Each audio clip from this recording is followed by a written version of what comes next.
बिस्मिल्लाहिर्रहमानिर्रहीम अल्हम्दुलिल्लाहि रब्बिल आलमीन वस्सलातु वस्सलामु अला सय्यिदिल मुरसलीन व अला आलिहि व अस्हाबिहि अजमईन। हमारे लिए मकाम शुक्र है कि एक ऐसा शख्स जो शहर में होने वाली तमाम तर बदउनवानियों के ख़िलाफ़ नंगी तलवार की तरह समाज में रह करके काम किया करता था, जो राशन दुकानों में होने वाली भ्रष्टाचारी, स्कूलों में होने वाली बदउनवानी और बोगस टीचरों की भर्ती करके सरकारी ख़जानों पर छापामारी और इसी तरह समाज में गुंडागर्दी, दादागिरी करने वालों के ख़िलाफ़ बोलने की सज़ा उसको ये दी गई कि एक ख़ातून को तैयार किया गया जिसने उसके ऊपर ज़िना का बोगस इल्ज़ाम लगाया और यहाँ तक इल्ज़ाम पहुँचा कि वो ये कहने लगी कि मैं प्रेग्नेंट हूँ और मेरा जो हमल है ये हमल इस शख्स का है, जबकि वो शादीशुदा ख़ातून है और उसका अपना शौहर है। इस सिलसिले के अंदर कानूनी लड़ाई तो लड़ी जा रही है, डीएनए के लिए जो कार्रवाई होती है वो कार्रवाई जारी है, लेकिन हुआ ये कि मुल्क का कानून कुछ इस तरह का है कि इंसाफ जब होगा लेकिन उससे पहले सज़ा का दौर शुरू हो जाता है। ये अंग्रेज़ों का दिया हुआ कानून है जो मुल्क की आज़ादी के लिए जद्दोजहद और कोशिश करने वालों के ख़िलाफ़ बनाया गया था कि इल्ज़ाम लगा दिया जाए और उसे फिर जेल की सलाखों के पीछे डाल दिया जाए, फिर ये मामला कोर्ट की बेंचों पर रहे और हम जिस तरह चाहें उस तरह हम इसको इस्तेमाल करते रहें और जिस पर इल्ज़ाम लगाया गया है वो महीनों और सालों जेल की सलाखों के पीछे रहे। अल्लाह का एहसान है और उसका शुक्र है कि उसने शफ़ीक राना की ज़मानत के लिए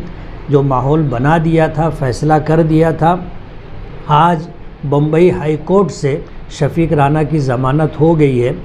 और शहर में आ जाने के बाद उस पर जो कुछ बीती है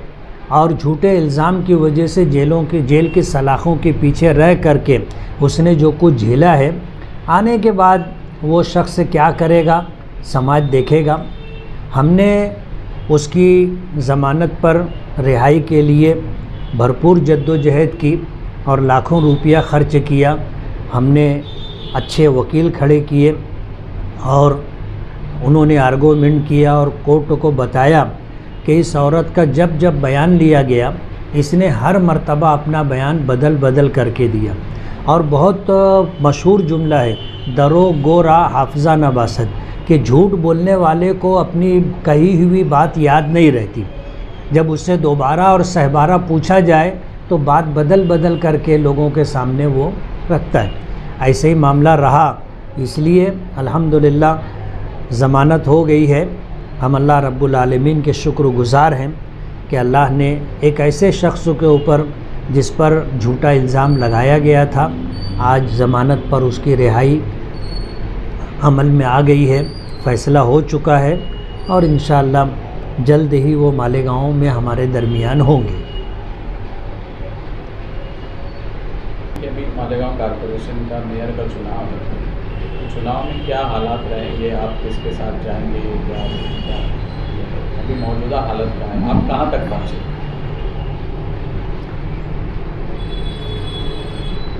ये इलेक्शन 7 फरवरी को होना है और सियासत में ऊंच नीच लम्हा बलम्हा होती रहती है। हमने मेयर बनाने का फ़ैसला नहीं लिया था, वजह उसकी ये है कि हमारे पास चुन कर आने वालों में ऐसी कोई ख़ातून नहीं है जो मेयर के ओहदे पर बराजमान हो सके। मेयर का गेम लंबा गेम होता है, मेयर के गेम में ख़र्चा भी बहुत ज़्यादा होता है और सबसे बड़ी बात यह है कि इतना बड़ा ओहदा जिससे पूरे शहर को साफ़ सफाई के उन्वान से, मूलभूत सुविधा यानी बुनियादी ज़रूरियात के उन्वान से इलाज व मुआवजा है, तालीम है, लाइट है, पानी है, दीगर ज़रूरियात हैं, इन तमाम चीज़ों को सही तरीके से अंजाम दे सके, हमारे पास ऐसी कोई तजर्बेकार खातून नहीं। तो हमने पहले दिन से इस मामले में अपने आप को पीछे रख लिया था कि भाई जिनको मेयर बनाना हो मेयर बनाए। हुआ यह था कि मैंडेट तो पब्लिक ने हमको दिया था 1,17,000, यानी मालेगांव में जितनी सियासी पार्टियों ने इलेक्शन लड़ा सबसे ज़्यादा वोट हमको मिले। लेकिन ये इत्तेफाक की बात है कि हमारी सीटें कम आई, इसलिए जब ही हमने फ़ैसला ले लिया था कि हमको मेयर के चुनाव में कूदना नहीं है, जिनको मेयर बनाना होगा मेयर बनाए, हालात जिस तरह के सामने होंगे उसके मुताबिक हम लोग आगे चलेंगे। अब मेयर का उम्मीदवार आपके पास नहीं है, तो क्या आप किसी और उम्मीदवार को सपोर्ट कर सकते हैं, जैसे शिवसेना हो, इस्लाम पार्टी हो या दूसरी कोई पार्टी? हम ऑल इंडिया मजलिस इत्तेहादुल मुस्लिमीन के प्लेटफॉर्म से चुन करके आए हैं। ऑल इंडिया मजलिस इत्तेहादुल मुस्लिमीन ने शहर के हालात को देखते हुए ये हुक्म जारी किया कि हमें इस्लाम पार्टी को सपोर्ट करना है। इस बात के सामने आ जाने के बाद सामने से मुतालबा होने लगा कि हमें मालेगांव की आवाम ने मैंडेट दिया है और हमारी 35 सीटें आई हैं, इसलिए मुफ्ती इस्माइल और एजाज़ बेग को हमें सपोर्ट करना चाहिए। और पूरे शहर को पता है, आपके ज़रिए से हमने ये पैगाम दिया था कि हम शहर की तामीर व तरक्की और फ़िरका परस्ती के ख़िलाफ़ आपको सपोर्ट करने के लिए तैयार हैं। आप सिर्फ मीडिया तक ही बात ना करें, आप आ कर के बैठें और बैठ कर के बात करें। तो वो आए थे, उनकी तरफ से 7 लोग आए थे, बातचीत हुई थी और हमने कहा था कि हम अपने पार्टी के वरिष्ठ और इसी तरह पार्लियामेंट्री बोर्ड और 21 कारपोरेटर जो हमारे चुन करके आए हैं, हम उनसे मशवरा करके आपको जवाब देंगे। अब जाहिर बात है मेयर का चुनाव अब 7 फरवरी को होगा और जिस वक्त ये बात हुई थी उस वक्त तारीख़ का ऐलान भी नहीं हुआ था। उनकी तरफ से ये तकाज़ा होने लगा कि बस शाम तक हमको जवाब दो, जबकि वो लोग ज़ोहर के बाद आए थे। शाम तक जवाब दो, 8 बज गया जवाब नहीं आया, 9 बज गया जवाब नहीं आया, 11 बज गया जवाब नहीं आया। इस तरह की बात सोशल मीडिया के ज़रिए शहर में वो चलाने लगे और उसके बाद इस्लाम पार्टी की तरफ से ये बयान आया कि हमें बिना किसी शर्त के सपोर्ट करो। जाहिर बात है हम तामीर व तरक्की और फ़िरका परस्ती के उन्वान पर आपको सपोर्ट कर रहे हैं, ये शर्त तो तुमने डाली है, तो इस सिलसिले में आप शहर में क्या तामीर व तरक्की करेंगे और हमारे 21 कारपोरेटर जिन वार्डों से चुन करके आए हैं उन वार्डों में तामीर व तरक्की का क्या काम करेंगे, ये तो आपको बैठ के तय करना पड़ेगा ना। आप अगर बोलोगे बिना शर्त हमको सपोर्ट करो तो जाहिर बात है हम बंधुआ मजदूर नहीं है, इलेक्शन लड़ा है, रात दिन मेहनत की है, लाखों रुपया खर्च किया गया है, उसके बाद आप बोलोगे बिना शर्त हमको सपोर्ट करो, तो ये बात किसी सूरत में भी मुनासिब नहीं। ऐसे हालात हैं, हम पार्टी के आदेश के पाबंद हैं, लेकिन आप अगर हमें अपमानित करोगे, जलील करोगे और इस तरह के हालात पैदा करोगे कि हम इमोशनल हो करके आपको बोल दो कि हम तुमको सपोर्ट नहीं करेंगे, तो तुम जा करके फ़िरका परस्तों के साथ बैठ जाओ और हमें ये इल्ज़ाम दो कि हमने तो इनको सपोर्ट के लिए कहा था, ये सपोर्ट करने के लिए नहीं बोल दिए, तो हम क्या करते। हमने फिर फ़िरका परस्तों के साथ मिल करके कारपोरेशन में सत्ता बना ली। उनकी प्लानिंग ऐसी महसूस होती है, इसलिए हमने भी जो है इस सिलसिले के अंदर पार्टी के ज़िम्मेदारों से बात की, लेकिन पार्टी के ज़िम्मेदारों का यही कहना है कि फ़िरका परस्तों के साथ नहीं जाना है और इस शहर की तामीर व तरक्की के लिए आप इस्लाम पार्टी को सपोर्ट करें। अभी लोगों के बयानात आएंगे, जाहिर बात है आनन फानन मेयर का चुनाव होना नहीं, 7 फरवरी को चुनाव होगा। आज मेरे ख़्याल से 29 तारीख़ है, अब यहाँ से जो है 2 दिन ये 7 दिन वो 9 दिन बाकी है और 9 दिन में तो बहुत ज़्यादा उलट फेर हो सकता है ना, देखेंगे हम। तो मुफ्ती साहब 7 फरवरी को जो मेयर का इलेक्शन होगा, अभी आपने कहा कि हम लोग इन्हें फिरका परस्तों का साथ नहीं देंगे, तो क्या उस दिन हाउस में इस्लाम पार्टी का या सेकुलर फ्रंट का जो मेयर रहेगा उसको वोटिंग करेंगे या कटर्स रहेंगे, क्या करेंगे? नहीं, हम लोग हालात पे नज़र रखे हुए हैं और बात बनते और बिगड़ते देर नहीं लगती, और सियासत में तो कभी भी कुछ भी हो सकता है, इसलिए हमें इंतज़ार है। हम देख रहे हैं कि दौड़ने वाले कहाँ तक दौड़ते हैं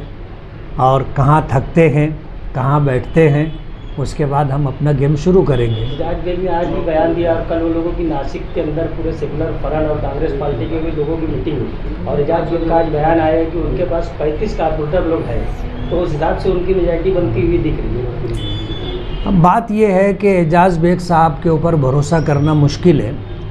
इलेक्शन होने से पहले 10 मरतबा उन्होंने कहा था कि मुफ्ती साहब मैं आपके साथ रहूँगा, कुछ भी हालात हो मैं आपके साथ रहूँगा। इलेक्शन में भी हमारे पार्लियामेंट्री बोर्ड के लोगों से उस शख्स ने मुलाकात की और उनको भी यही झांसा दिया कि कुछ भी हो जाए मैं आपके साथ रहूँगा। वार्ड में जो वोट देने वाले वोटर थे उनमें बड़े बड़े ख़ानदानों में जा कर के इस शख्स ने यही बात कही कि मेरा ये आखिरी इलेक्शन है, आप मुझे चुन करके दो, मैं चुन करके आऊँगा तो मुफ्ती साहब के साथ रहूँगा। अब जब हालात इस तरह के बने कि हमने भी एक फ़ैसला लिया और उस फैसले के पेश नज़र जो होना था हुआ, अब परिंदे को पर निकल आया,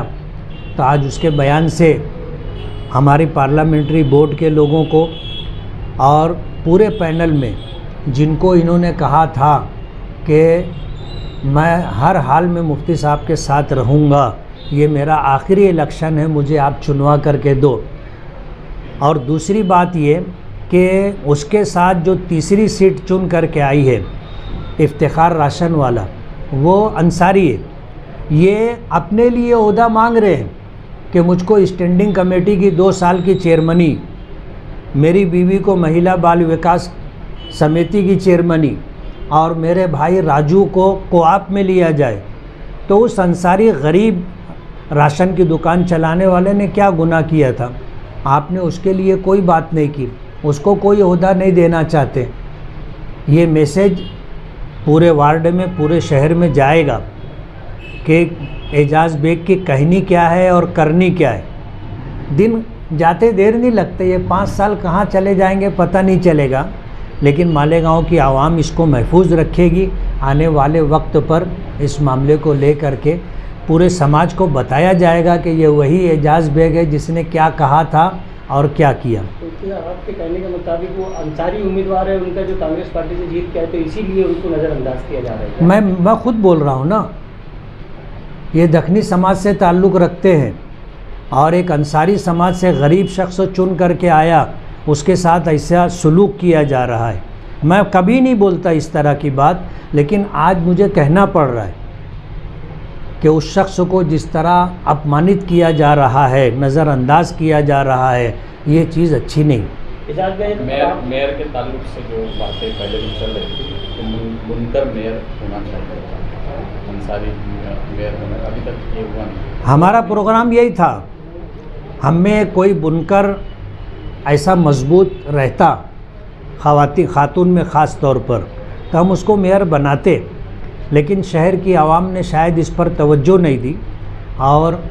हमारे उम्मीदवार चुन करके आए, हमें मैंडेट सीट की शक्ल में नहीं मिला। इसलिए हम चाहते थे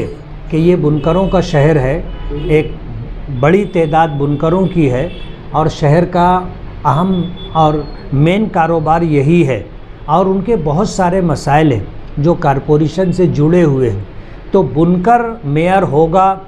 तो जाहिर बात है वो अपने मसाइल को समझता है और उसको हल करने की कोशिश करेगा। अरबी का एक जुमला है, साहिबुल बैत यादरा बिमा फ़ी, घर में रहने वाला जानता है घर में क्या है। इस हिसाब से हमारा तो ये प्रोग्राम था, लेकिन शहर ने जो फ़ैसला किया है वो फ़ैसला हमें मंजूर है। लेकिन जल्दबाजी आपकी तरफ से भी हो गई कि आपने अब्दुल मालिक का नाम जाहिर कर दिया था, ऐसा नहीं लग रहा आपको?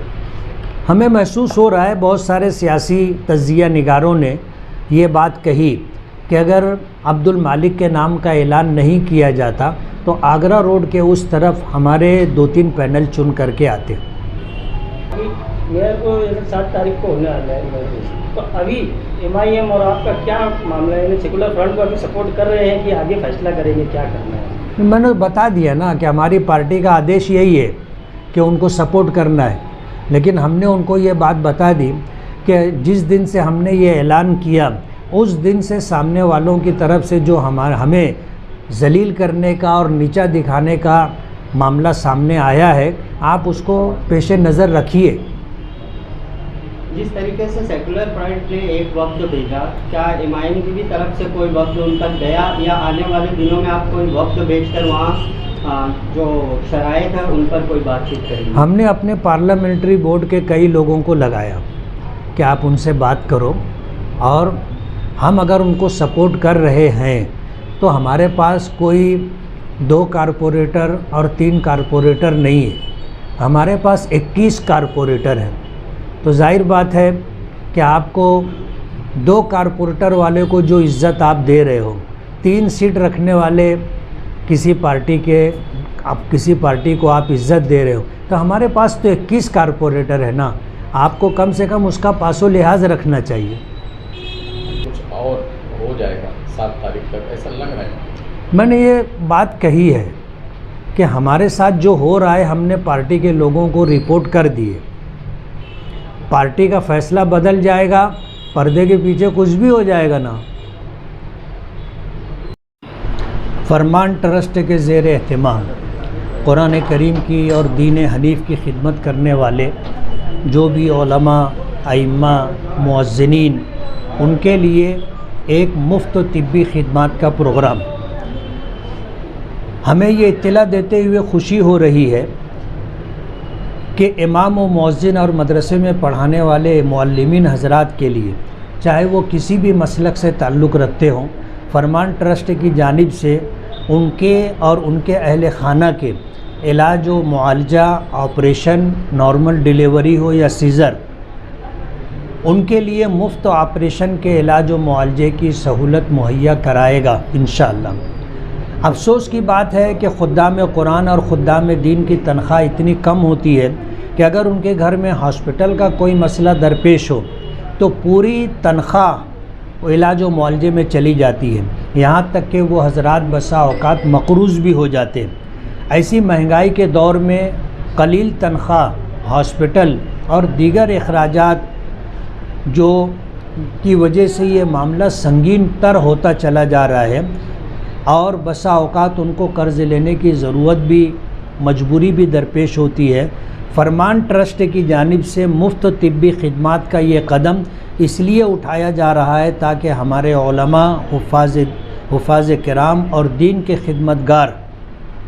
माली एतबार से मजबूत भी हों और बेहतर से बेहतर हॉस्पिटल में उनका ऑपरेशन व इलाज हो सके। ये ख़ास तौर पर मेरी निगरानी में ये ट्रस्ट चल रहा है, इसलिए हमने ये फ़ैसला लिया है। जो हज़रात फरमान ट्रस्ट से मुफ्त तिब्बी खिदमात हासिल करना चाहते हैं वो फरमान ट्रस्ट की ऑफ़िस पर आ करके अपना फॉर्म भर करके इस सिलसिले में सहूलत हासिल कर सकते हैं। हमारे प्रोग्राम में ये है कि आने वाले दिनों में हम मालेगांव में मल्टी स्पेशलिटी चैरिटेबल हॉस्पिटल बनाने का प्रोग्राम रखते हैं। ये उलमा, हुफ़ाज़, अइम्मा और मुअज़्ज़िनीन को जो हम खिदमत दे रहे हैं, ये उसी सिलसिले की पहली कड़ी है। और इसी तरह हम जमीयत उलमा मालेगांव मदनी रोड के प्लेटफार्म से SMBT हॉस्पिटल में हर हफ्ता मंगल और बुध के दिन मुख्तलिफ़ बीमारियों में मुब्तला अफराद को वहाँ भेजते हैं और उनका मुफ्त इलाज होता है। हमारी एक टीम है जिसके ज़िम्मेदार सुहेल मास्टर साहब हैं, उबैद अंसारी हैं